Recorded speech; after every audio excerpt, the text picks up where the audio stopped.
2024 में इस पार्टी की बनने जा रही है सरकार। न्यूज अरीना इंडिया ने कर दी है भविष्यवाणी।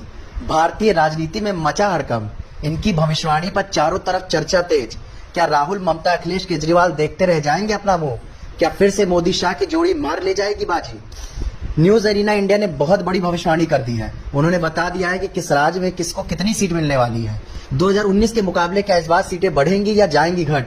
हर सवाल पर न्यूज अरीना इंडिया ने कर दी है भविष्यवाणी। हम इनकी भविष्यवाणी को इतनी तवज्जो इसलिए दे रहे हैं क्योंकि कर्नाटक इलेक्शन में इनकी भविष्यवाणी निकली थी बिल्कुल ठीक। न्यूज अरीना इंडिया ने कहा था कि कर्नाटक चुनाव में भाजपा हारेगी और हुआ भी वही। इसी को ध्यान में रखकर हम आपसे कह रहे हैं कि न्यूज अरीना की 2024 की प्रेडिक्शन आपको जान लेना चाहिए। न्यूज अरीना इंडिया ने प्रेडिक्ट किया है कि इस बार भारतीय जनता पार्टी और उसकी सहयोगी दल मिलकर 329 से लेकर 342 सीटें जीत सकती हैं। वहीं बाकी दल मिलाकर 201 से लेकर 214 सीटें जीत पाएंगी। न्यूज अरीना इंडिया ने यहां तक कहा है कि भाजपा के लिए अपने दम पर 301 सीटें जीत सकती है, वहीं उसकी सहयोगी दल 28 सीटें जीत सकती है। न्यूज अरीना इंडिया वालों का कहना है कि जिन 12 सीटों पर कांटे की टक्कर है, वो सीटें अगर भाजपा जीत जाती है तो भाजपा 2019 के भी रिकॉर्ड तोड़ देगी। इस भविष्यवाणी से राजनीतिक विश्लेषक व राजनीतिक गुरु दोनों ही अपनी राय रख रहे हैं। न्यूज अरीना इंडिया ने किस राज्य में किस पार्टी को कितने सीटें मिलेंगी इस बात का भी प्रेडिक्शन कर दिया है। वहीं न्यूज अरीना इंडिया वालों का कहना है कि गुजरात में भारतीय जनता पार्टी को ही सारी सीटें मिलेंगी। वहीं हरियाणा में भाजपा 9 सीटें तो कांग्रेस को 1 सीट मिलेगी। बात अगर मध्य प्रदेश की जाए तो वहां पर भाजपा का आंकड़ा 28-29 सीटों का रह सकता है। वहीं कांग्रेस के खाते में 1 सीट जाते दिख रही है। अगर बात राजस्थान की जाए तो भारतीय जनता पार्टी को 24 से 25 सीटें मिल सकती है। वहीं अन्य के खाते में 1 सीट जाती हुई नजर आ रही है। अगर बात महाराष्ट्र की जाए तो भाजपा को 29 से लेकर 36 सीट अपने खाते में करते हुए दिखाई दे रही है। वहीं 12 से 19 सीट अन्य के खाते में जाते दिख रही है। बात अगर देश के सबसे बड़े राज्य उत्तर प्रदेश की जाए तो भाजपा को यहां 72 से 73 सीट मिलती हुई दिख रही है। वहीं समाजवादी पार्टी के खाते में 7 सीटें तो कांग्रेस के खाते में 1 सीट जाती हुई नजर आ रही है। वहीं बिहार में भाजपा को 30 सीटें मिलती हुई दिख रही हैं, वह अन्य के खाते में 10 सीटें जाती हुई नजर आ रही हैं। बात अगर असम की जाए तो भाजपा को 11 सीटें मिलती हुई दिख रही हैं, वहीं कांग्रेस के खाते में 2 सीटें जा रही हैं। अगर बात दिल्ली की जाए तो भाजपा को 7 में से 7 सीट पर जीत दिखती हुई मिल रही है। वहीं बात अगर उत्तराखंड की जाए तो भाजपा को 5 में से 5 सीटें जीतती हुई दिख रही है। वहीं हिमाचल प्रदेश में भी भाजपा 4 में से 4 सीटें जीतती हुई दिख रही है। कोई अन्य पार्टी अपना खाता तक नहीं खोल पाएगी।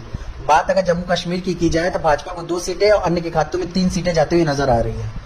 पांडिचेरी में भाजपा सबसे आगे रहेगी। वहीं झारखंड में भाजपा को 10 में से 11 सीटें मिलती हुई दिख रही हैं। वहीं कांग्रेस के खाते में 3 से 4 सीटें जाते हुए नजर आ रही हैं। उड़ीसा में भाजपा को 7 सीटें, वहीं बीजेडी को 14 सीटें मिलती हुई दिख रही हैं। बंगाल की बात की जाए तो भाजपा 13, वहीं ममता बनर्जी की पार्टी को 28 सीटें हुई मिलती दिख रही हैं। वहीं कांग्रेस के खाते में 1 सीट जाती हुई नजर आ रही है। बात अगर अरुणाचल प्रदेश की जाए तो भाजपा को 2 सीटें हुई मिलती हुई दिख रही है। वहीं मणिपुर में भाजपा को 2 सीटें मिलती हुई दिख रही है। सिक्किम में भी भाजपा सबसे आगे रहेगी।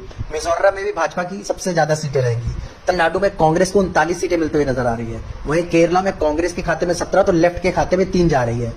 त्रिपुरा में भाजपा को 1 से 2 सीटें मिलती हुई दिख रही हैं। वहीं बात अगर छत्तीसगढ़ की जाए तो भाजपा को 7 सीटें और कांग्रेस के खाते में 4 सीटें जा रही हैं। तेलंगाना में भाजपा को 7 सीटें, बीआरएस को 7 सीटें, कांग्रेस को, वहीं एआईएमआईएम को 1 सीट मिलती हुई दिख रही है। कर्नाटक में भारतीय जनता पार्टी को 22 सीटें तो जेडीएस को 2 सीटें और कांग्रेस को 4 सीटें मिलती हुई नजर आ रही हैं। वहीं पंजाब में भारतीय जनता पार्टी का खाता नहीं खुल रहा है। एसएडी को भी 0 सीटें मिलती दिख रही हैं। वहीं कांग्रेस को 5 तो आम आदमी पार्टी को 8 सीटें हुई मिलती दिख रही हैं।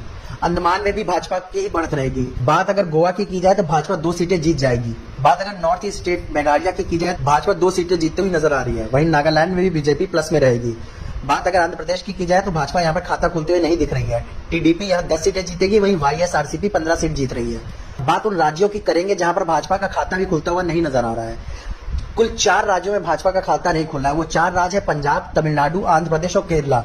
यहाँ पर भारतीय जनता पार्टी बहुत कमजोर नजर आ रही है। अगर पंजाब में और आंध्र प्रदेश में भाजपा अपनी सहयोगी पार्टी को फिर से साथ लेकर चुनाव लड़ती है तो कुछ सीटें भाजपा अपने पक्ष में जरूर कर सकती है। कुछ बातें न्यूज अरीना इंडिया ने अपने प्रेडिक्शन में कही है, वो बातें भी आपको जानना जरूरी है। हमने शुरुआत में कहा था कि 201 से लेकर 214 सीटें बाकी पार्टियां जीत सकती हैं, जिसमें से 39 सीटें बीजेडी, टीडीपी, वाईएसआरसीपी जीत सकती है। और ये तीनों पार्टी के रिश्ते भाजपा के साथ अच्छे हैं। उम्मीद है इलेक्शन के बाद ये पार्टियां भी अपने समर्थन भाजपा को ही दे दें।